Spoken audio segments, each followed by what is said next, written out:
Ladies and gentlemen, entrepreneurs, visionaries, kingdom-minded builders, I want to talk to you today about something that can absolutely revolutionize your life and business. Not inspire, not motivate, revolutionize. The title of this message is How to Have a Business Meeting with God. Now, before you brush this off and say, wait, God's too holy for business, I need to remind you, business didn't start on Wall Street. Business started in the garden. God said, be fruitful and multiply. That's production. That's increase. That's expansion. That's enterprise. And when he placed Adam in the garden, he said, tend it and keep it. That's management. That's stewardship. That's business. So don't tell me God doesn't do business. The problem is most people are trying to do business without God. See, when you go into business without God, you're limited to what your intellect can calculate. You're bound by the bank account you see, the connections you have, and the skills you've acquired. But when you schedule a meeting with God, when you make time to bring your business before the King of Kings, you unlock supernatural strategy. You stop operating on earthly knowledge and start operating on divine wisdom. When you walk into that meeting, you don't come in like a beggar. You don't come in whining about what you lack. You come in like a son or daughter of the Most High.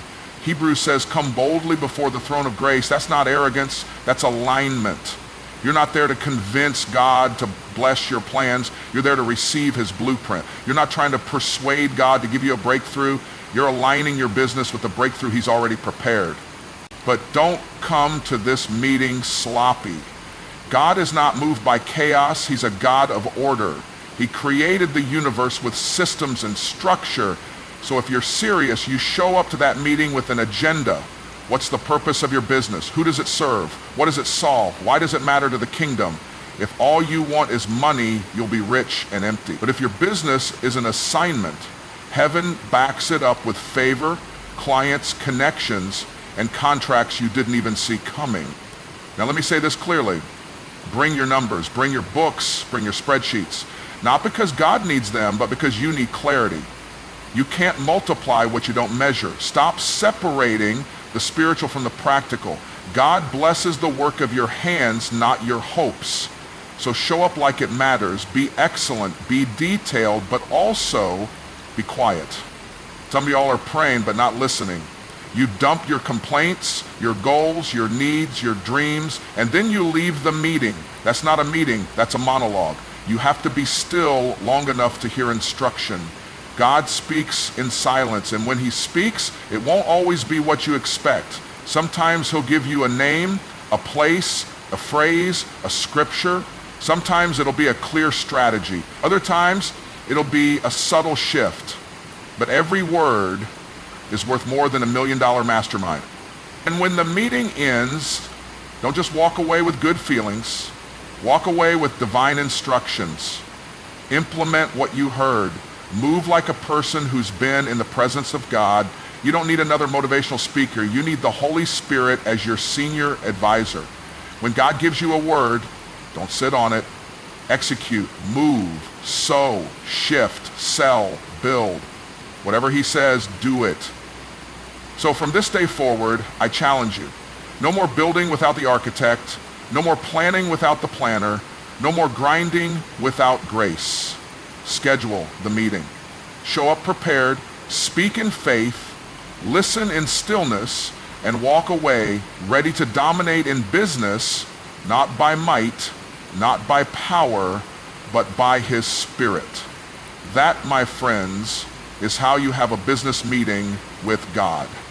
Are you ready to set that appointment? Recognizing God as the ultimate CEO is not just a spiritual cliche, it's a foundational mindset shift. It means you no longer see your business as yours, you see it as his. You're not the owner, you're the steward. You're not the boss, you're the manager. And that changes everything, because when God is the CEO, you stop making decisions based on pressure and you start making them based on purpose. You stop chasing money and you start pursuing mission. You stop reacting to circumstances and you start responding to vision. Think about it. A CEO has the final say. A CEO casts the vision. A CEO sets the direction. allocates the resources and builds the team. If God is your CEO, then you don't make plans and ask him to bless them. You go to him first and ask, what's the assignment? You shift from being the source to being the vessel. You no longer carry the weight of trying to figure it all out on your own. That's what most people get wrong. They're burnt out trying to play all the roles when God never asked them to be the source. He asked them to be obedient. When God is in charge, your business becomes a kingdom outpost.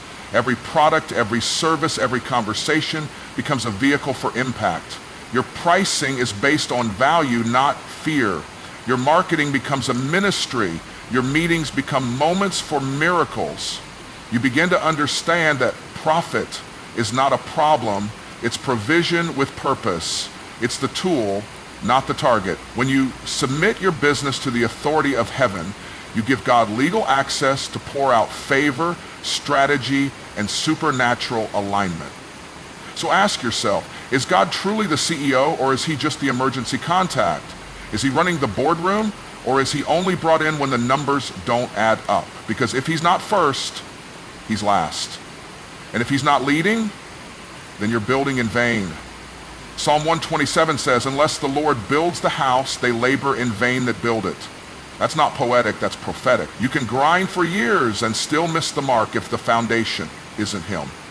But when God is at the head, when he's calling the shots, when his spirit is your strategic partner, you'll go further in 1 year than most do in a lifetime. The doors that open won't be ones you knocked on. The deals that come won't make logical sense. The peace you carry will confound your competition. Because you're not building for man's applause, you're building for kingdom assignment. So if you're serious about success, hand him the reins. Let him direct the vision. Let him interrupt the plan. Let him reorder the steps. And above all, remember, you're not just in business for profit, you're in business for purpose. And the moment you truly recognize God as the ultimate CEO is the moment your business stops being a hustle and starts becoming a holy calling. When you prepare an agenda for a business meeting with God, you don't show up with a pitch deck full of numbers and goals that serve only your ego. You come with alignment. You come with intention. You come with a heart that says, Lord, not my will, but yours be done. And that starts by anchoring your agenda in purpose, not just profit. Profit is not evil. Let's be clear about that. In fact, profit is necessary. Profit is what allows a business to grow, to give, to sustain employees, to innovate, and to bless others. But profit without purpose is empty. It becomes a trap that leads to burnout, greed, and spiritual bankruptcy. Too many people chase money, thinking it will solve problems that only purpose can. They hit 6 or 7 figures and still feel unfulfilled. Why?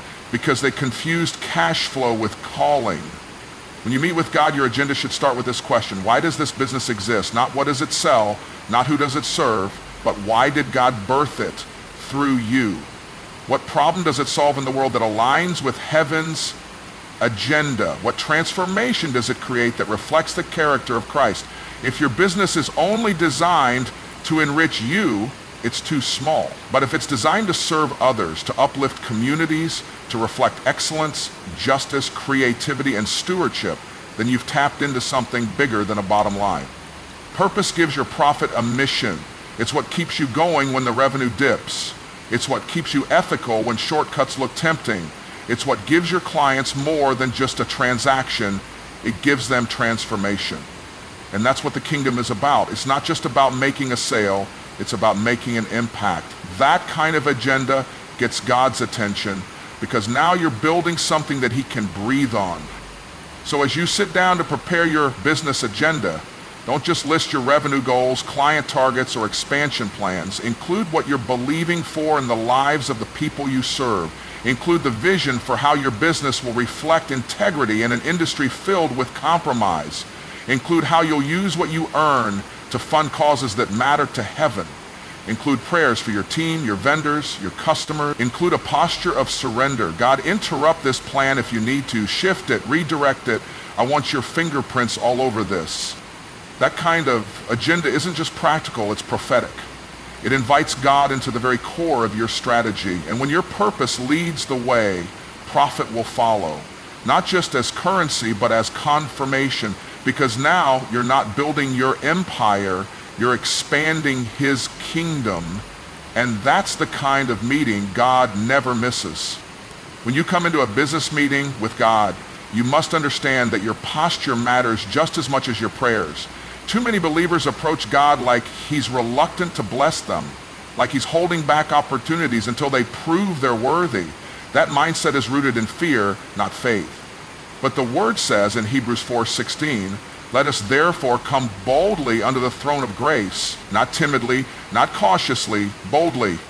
Boldness doesn't mean arrogance. Boldness means confidence in your position as a child of God. You are not coming into the presence of a disconnected deity. You're meeting with your Father, your source, your strategist, your covering. You're not trying to convince him to do good things for you. You're aligning with the good plans he's already prepared for you. There's a huge difference between begging God for help and believing God for direction. When you beg, you come from a place of lack. When you believe, you come from a place of access. You recognize that heaven is not bankrupt. The resources, connections, clients, contracts, ideas, and capital you need are not scarce, they're abundant. But boldness is the key that unlocks access. God doesn't respond to need, he responds to faith. If need alone moved heaven, everyone in lack would be wealthy. But God moves in response to those who take him at his word and act like what he said is already true. So when you enter that meeting, don't start with a list of complaints. Don't come in defeated. Start with gratitude. Start with declaration. Speak to God as a partner in purpose, not a distant power. Tell him what you're building.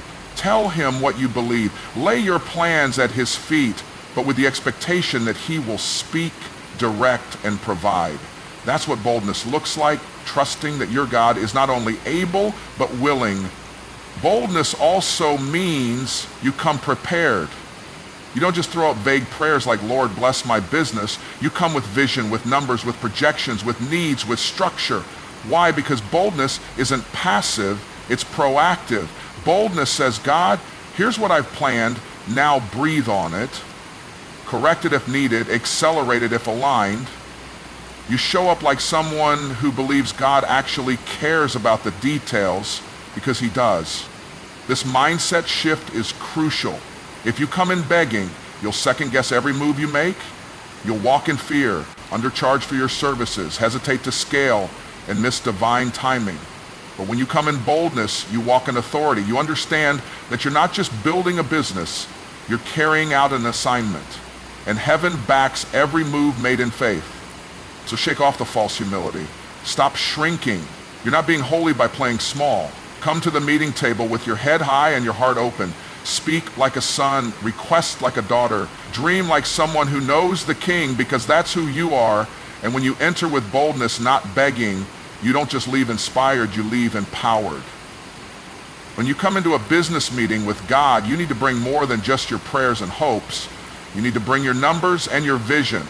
You might be thinking, why would I bring numbers to God? Doesn't he already know everything? The truth is, bringing your numbers before God isn't just about informing him of what you're doing. It's about aligning what you're doing with what he wants to do. God doesn't just bless what you're hoping for. He blesses what you're working on. You see, God is a God of multiplication. He doesn't want you to sit around waiting for a miracle. He wants you to be actively working toward the increase. But if you're not clear about where you are, how will you know where he wants to take you? Numbers are the markers of progress. When you bring them to God, you invite him into the process. You show him where you are and where you want to go. And when you combine that with vision, you get divine clarity. The vision is what gives direction to the numbers. Numbers without vision are meaningless. They're just figures on a page. But vision is what breathes life into them. Without a clear vision, your numbers are disconnected, your goals are disjointed, and your efforts feel like a grind.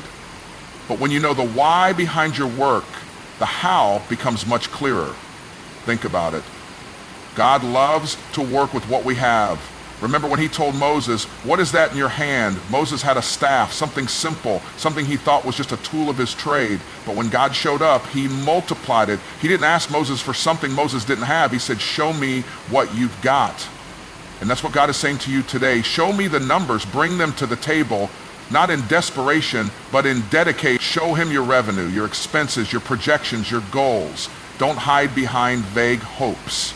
Get specific. When you bring numbers, you show God that you're not just talking faith. You're showing it in your actions. Numbers reveal your stewardship. If you're not measuring your efforts, how can you expect to grow? You can't multiply what you haven't managed.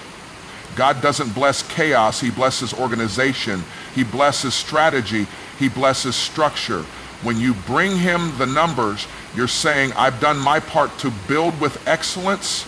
Now I'm ready for your blessing. But don't forget to bring the vision.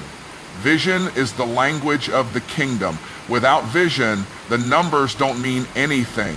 Numbers are the vehicle, but vision is the destination. Vision is what guides your decisions. It's what inspires your strategy. It's what tells you what to say yes to and what to walk away from. Vision keeps you from getting distracted by the short-term hustle and reminds you of the long-term purpose. When you bring your numbers and your vision together, you create the perfect alignment for God to work. He doesn't just multiply what you've dreamed up. He multiplies what you've worked on with faith. He gives you divine strategies that go beyond your calculations, supernatural opportunities that exceed your projections. You start to see that your numbers aren't just earthly, they're heavenly. They reflect not just what you can do in your own strength, but what God can do through you. So when you sit down for that meeting, bring your books, bring your vision statement, bring your budget, bring your projections, and bring your faith. Lay it all before him. You're not just asking for a blessing, you're asking for divine strategy. You're not just hoping for profit, you're aligning your plans with purpose. And when you bring your numbers and your vision to the table, you're not just showing God where you are, you're showing him where you're going. And he's ready to take you further than you could ever imagine. In a world that's constantly moving with noise and distractions everywhere, one of the hardest but most essential parts of a business meeting with God is the ability to be still. Too often we rush into these moments of prayer or reflection, expecting God to show up and give us the answers we want. But we don't give him enough space to speak. The truth is, if you're talking the whole time, you can't hear what God is saying. Being quiet in God's presence isn't just about physical silence. It's about mental and emotional stillness too. When you come before God, you've got to surrender your need for control and your expectations of how things should go. You need to create space for God to breathe into the moment. He doesn't always speak in the obvious or the loud. Sometimes his voice is a whisper, a subtle nudge, a thought that drops into your heart. And if you're too busy talking, you might miss it. When you're still, when you're quiet, you give God the room to work. It's like clearing the clutter from your desk so you can focus on what's important. You're saying, Lord, I'm here with my plans, my vision, my numbers, but I need you to show me the next step. I need your wisdom, I need your correction, I need your direction. But that's not something that happens in the midst of 100 different thoughts competing for your attention. The key here is not just the physical act of silence, it's about coming into a place of humility, ready to receive what God has to say. Sometimes the strategy he gives you won't be what you expect. It may not come in the form of a miracle moment, but a subtle shift in perspective or an idea that feels small but has huge potential. And you won't recognize it unless you've made space for it. Soon, you may be waiting for a booming voice from heaven, but often God speaks through that still, small voice, through a quiet conviction, a new connection, or a divine timing that doesn't look like anything you imagine. So, when you sit down for your meeting, don't expect to just throw your prayers up and then move on. You need to listen. Allow God to speak, even if it's uncomfortable or doesn't come immediately. God is never in a rush. His timing is perfect, and if you're too quick to rush out of his presence, you could miss a strategy, a correction, or an idea that could change the course of your business. And listen, not just to what God says, but also to what he doesn't say. Sometimes God's silence is as powerful as his words. He may not give you all the answers at once because he wants you to grow in patience and trust. He might leave a gap for you to fill with faith, teaching you to depend on him not just for the destination, but for the process. Learning to be quiet teaches you that you don't always have to have it all figured out. Trust is born in the silence, where your plans fade and God's voice becomes clearer. In a meeting with God, don't be in a hurry to get through your list. Don't rush to finish your prayer and walk away. Instead, wait for the divine whisper. Give him time to reveal the hidden things, to bring clarity to confusion, to guide you in the way you should go. It's in the stillness that your next steps are often illuminated, and it's in the quiet that God's voice can truly be heard. So if you truly want a divine download, you've got to be willing to be silent long enough to receive it. And in that silence, you'll find peace, direction, and understanding that will far exceed what you could have planned on your own. God is always speaking. Your job is to quiet yourself enough to hear. When you have a meeting with God, you don't just leave with inspiration, you leave with instructions. Inspiration is powerful, no doubt. It can stir your spirit, ignite passion, and renew your strength. But it's not enough to merely feel motivated. Motivation without direction is like starting a journey without a map. You might feel energized, but if you don't know where you're going, you'll end up lost. When you leave a business meeting with God, you need to walk away with clear instructions. God doesn't just inspire you to dream big, he gives you the strategy to make those dreams come true. The word says that without vision, the people perish.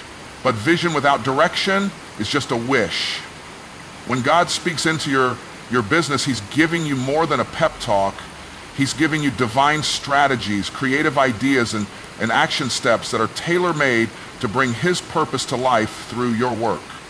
Head course, inspiration is what gets you started, but it's the instructions that sustain you. It's easy to be excited about the vision God has given you in the beginning, but without concrete steps, that excitement will fade. You need a plan. You need clarity on how to navigate obstacles. You need divine wisdom on when to move and when to wait. And that's where the instructions come in. God doesn't just drop a big vision in your heart and leave you to figure it out. He's a God of order. He's a God of strategy. When you sit at his feet and seek his wisdom, he will give you the step-by-step guidance you need. When you leave that meeting with God, you need to write down what he told you.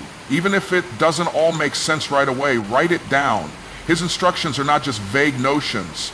They're actionable steps that will lead to the fulfillment of his plan for your business.